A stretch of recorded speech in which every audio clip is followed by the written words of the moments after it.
नमस्कार, माधुरीज किचनमध्ये तुमचं सगळ्यांचं अगदी मनापासून स्वागत आहे। आज आपण बांगडा फ्राय करणार आहोत आणि सोप्पा आहे करायला। चला तर मग आपण रेसिपीला सुरुवात करूया। तर इथे बघा मी 6 बांगडे घेतलेले आहेत आणि हे साफ करून स्वच्छ धुवून घेतले 2 वेळा पाण्याने आणि त्याला अशा चिरा देऊन घेतलेले आहेत। हे बघा जास्तीत जास्त अशा मी चिरा दिलेल्या आहेत, त्याच्यामुळे काय होतं मसाला आहे ना पूर्ण आतमध्ये बांगड्यांना व्यवस्थित लागतो। आणि आता सगळ्यात आधी आपल्याला काय करायचं आहे, बांगड्याला कसा एक वास असतो, त्याच्यामुळे तो वास निघून जाण्यासाठी म्हणून आपल्याला इथे लिंबू लावून घ्यायचं आहे। तर हे अख्खं एक लिंबू आहे ना, ते बांगड्यांना हे बघा मी व्यवस्थित असं लावून घेणार आहे, त्याच्यामुळे ह्याचा वास आहे तो कमी होतो आणि बांगड्याला छान अशी चव पण येते। आंबट आणि तिखट असे छान अगदी आपले हे बांगडे लागतात। तर आता आपण हे 5 मिनटं बाजूला ठेवून देऊया आणि इथे मसाला तयार करूया। तर मसाल्यासाठी बघा मी तिखट घेतलेलं आहे आणि ते पण 2.5 चमचे मी तिखट घेतलं आहे, हळद पाव चमचा आणि इथे ना मच्छी फ्राय करण्याचा एक मसाला येतो, तो सुद्धा मी 1 चमचाभर घेतला आहे। चवीनुसार तिखट घेतलं आहे आणि कोथिंबीर घेतलेली आहे आणि आलं लसूणची पेस्ट घेतली 1 चमचा आणि हे आता आपल्याला व्यवस्थित असं मिक्स करून घ्यायचं आहे। त्यामध्ये हे बघा मी हे आगळ घेतलेलं आहे आणि हे आगळ घालून आपल्याला व्यवस्थित असं हे मिक्स करून पातळ करून घ्यायचं आहे। एकदम पातळ पण नाही करायचं आणि घट्ट पण ठेवायचं नाही, घट्ट ठेवलं ना तर हा मसाला आहे ना तो बांगड्याला व्यवस्थित लागत नाही। तर आता हे बघा थोडंसं मी पाणी पण यामध्ये घातलं आहे, तुम्ही हवं तर यामध्ये लिंबाचा रससुद्धा घालू शकता हे भिजवण्यासाठी। चव खूप छान लागते, आंबट आणि तिखट अशी हे मच्छी लागते म्हणजे। तर आता हे बघा हे मी पातळ असं मिक्स करून घेतलेलं आहे, हे बघा पाणी घालून। घट्ट ठेवलं ना तर पूर्ण चिरा दिल्यात त्यामध्ये आपल्याला मसाला व्यवस्थित लावता येत नाही, म्हणून पातळच करायचं म्हणजे पूर्ण आतमध्ये हा मसाला व्यवस्थित बांगड्यांना लागतो।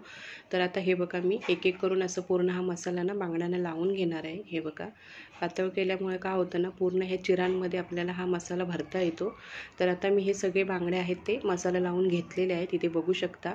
आणि आपण आता हे 10 ते 15 मिनटासाठी बाजूला ठेवून देऊया। तोपर्यंत आपण वरचं जे कोटिंग आहे ना त्याचं आपण हे तयार करूया। तर इथे बघा मी अर्धा कप आहे ना तो रवा घेतलेला आहे, त्यामध्ये पण आपल्याला मसाले घालायचे आहेत। तर चवीनुसार मीठ घातलं आहे, 1 चमचा तिखट, 1 चमचा मच्छी फ्राय करण्याचा मसाला आणि कोथिंबीर घातलेली। जे आपण मच्छीला लावले ना तेच मसाले रव्यामध्ये पण मी ॲड केलेले आहेत आणि इथे मी तांदळाचं पीठ वगैरे वापरलेलं नाही आहे, तुम्हाला हवं तर तुम्ही 1-2 चमचे घालू शकता। तर आता बघा आपले बांगडे पण 15 मिनटं चांगले मॅरिनेट झालेले आहेत। आता आपण ते एक एक करून फ्राय करून घेऊया या मसाल्यामध्ये। आता ह्या रव्यामध्ये जे आपण मसाले वापरलेत ना ते व्यवस्थित मिक्स करून घ्यायचे आणि त्यामध्ये आपल्याला हा बांगडा आहे तो पूर्ण घोळवून घ्यायचा आहे, म्हणजे हा रवा त्याला व्यवस्थित लावून घ्यायचा आहे। हे बघा आणि इथे जास्त जाड रवा घ्यायचा नाही, नाहीतर तो काय होतं मग आपल्याला ही मच्छी खाताना थोडासा दातामध्ये असं कचकच होतं, त्याच्यामुळे काय करायचं बारीक रवा घ्यायचा।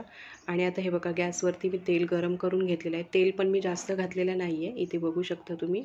आणि त्याच्यावरती मीडियम स्लो गॅसवरती ना आपल्याला छान असे हे फ्राय करून घ्यायचे आहेत बांगडे। हे बघा दोन्ही साईडने आलटून पलटून आपल्याला असे मध्ये मध्ये हे करून आपल्याला उलटे पालटे करून आहे ना छान असे फ्राय करून घ्यायचे आहेत, तिथे बघू शकता। आता परत मी ही साईड अगदी फ्राय करून घेणार आहे, हे बघा एक एक करून असं।